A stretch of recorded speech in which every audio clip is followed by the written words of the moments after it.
কোনোবাই যদি বৰদোৱা আহিম বুলি ভাবিছা তেনেহ'লে হাতত কেছ পইচা লৈ আহিবা দেই। কাৰণটো হ'ল এতিয়া আমি কেছ নানিলোঁ, মানে কেইটামান আনিছিলোঁ, এইকেইটা আমি ভাত চাত খালোঁ, তাৰপিছতে আৰু এনেকৈ কিবা কিবি আকৌ শৰাই চৰাই পইচা শৰাই কিনিলোঁ, এনেকৈ কৈ সেইকেইটা পইচা শেষেই। তাৰপিছত অনলাইনত আছেই যিহেতু স্কেন কৰিম আৰু দিম আৰু পইচা, আমি এনেকৈ ভাবিছিলোঁ।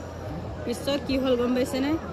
বৰদোৱা যিটো ATM আছে ATMটো বন্ধ, আৰু তাৰপিছত 1 কিলোমিটাৰ দূৰত বোলে ATM এটা আছে বুলি ক'লে, তেওঁ মিষ্টাৰ গৈছে, ATMত পইচা নাই। আৰু এতিয়া ফোন কৰি আছোঁ, এইপিনে এনেকুৱা অৱস্থা, নেট নচলে, ফোন নাযায়, স্কেন কৰিবও নোৱাৰি, ATMও বন্ধ, হাতত কেছ নাই। তো বজাৰ কৰিম ক'ৰ পৰা?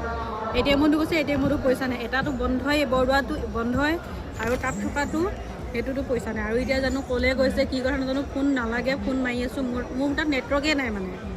তো আপোনালোকে যদি আহিম বুলি ভাবিছে ন, হাতত কেছ লৈ আহিব।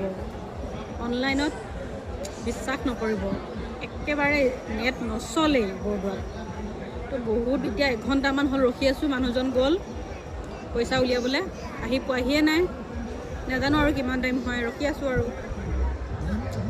এলাহ লাগি গৈছে মানে, এনেকুৱা লাগিছে যামগৈ আৰু ঘৰলৈ, আহিলেই ঘৰলৈহে যামগৈ আৰু।